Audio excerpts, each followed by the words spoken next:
The number of Indian migrants in Australia has exceeded the number of British migrants for the first time by 70, not 700 or 7,000 or 7 million, but 70.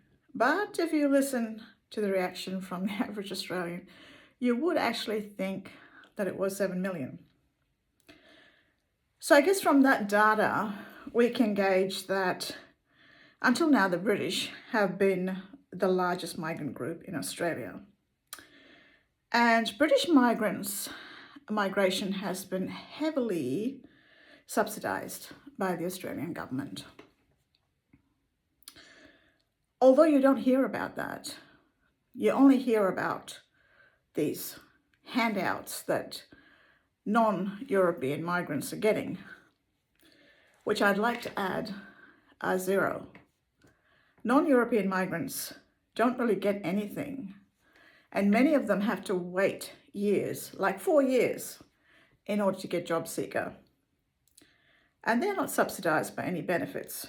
But however, the British were, and that's the one I want to talk about today.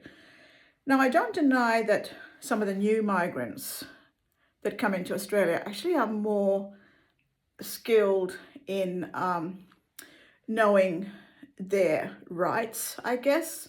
And that is predominantly because of the internet. They have access to information. They come here armed, if you like, to be able to claim whatever they can and when they can, which I suppose the older migrants that have been here a long time never had access to that information. And so I guess in that way we were slightly more ignorant. But the migration of the British lasted over 4 decades, or nearly 4 decades, where it was heavily subsidised by the Australian government. So what we have is we have a situation between 1948 and 1982, which brought in tens of thousands of British people. And when I say British, I mean British, Irish, Scottish and Welsh people. Basically, they came on the boats, thousands of them, and they were called the 10-pound poms. The 10-pound poms basically paid very, very little for anything because everything was so subsidised. So they got a boat ride over to Australia, and from my experience and from what I've learned about them, the majority of the time was spent being drunk. And basically they came over here and they got picked up, they got taken to accommodation, they got their food, they got whatever it is what they needed. They needed, help, financial help with loans or anything like that. They needed, a car, or if they needed any kind of advice or, being shown around the area or whatever. They pretty much access to all those kinds of things in Australia as soon as they arrived. So how do I know so much about it? I was actually married to a 10-pound pom who also happened to be Jewish. So there you go. Sometimes you just get lucky. Anyway, so if I'm going to contrast that, to this whole idea about, the non-European migrants are on the take and they come here and they get so much. I'm going to contrast what's happening to the British as what's happening to the migrants that came from India. So my family started immigrating to Australia, I'd say late 60s, early 70s. And basically what we were faced with was every expense of the trip we had to pay for.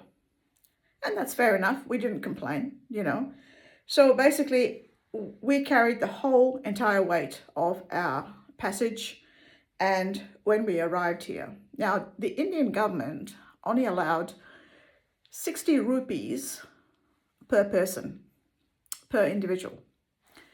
So 60 rupees. So when you came here and you had to leave everything behind in India, you had to leave your house, your property, if you had excess gold, if you had money, whatever you had to leave it behind. And that wasn't the Australian government's idea. That was basically the Indian government's idea. And they even, like, took my passport, because I was very young when that happened. They took my passport, and I'm pretty sure I saw the guy just throw it in the bin, but I can't really remember. But yeah, that my passport just disappeared. Anyway, so I do have a passport now. Just like, I am an Australian citizen, so I'm not really. You don't try and send me back or anything because of what I'm saying, because I get told every day, go back to where you came from. Hey, I am where I came from. This is my territory. We have billions of black and brown people living in this region of the world. And I can tell you one thing, I am in the right place. So it doesn't add up when people say that, that the migrants nowadays are getting a free ride and they're coming to Australia and they're getting this and they're getting that. The refugees do get assisted help and subsidies, but they've burnt their bridges, and I mean they're in a terrible state. They're in dire straits. They really do need the help.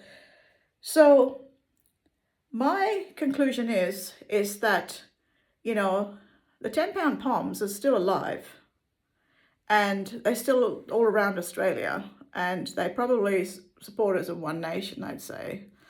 But don't whinge about the migrants today, okay? Don't whinge about it, because you got the best deal. You got all the subsidies. You got all the help from the Australian government that other migrants didn't get and still don't get. So don't whinge about it. So my conclusion then is that European migration got a lot of support from the Australian government, and than Asian migration ever did, and Asian migration got and gets zero.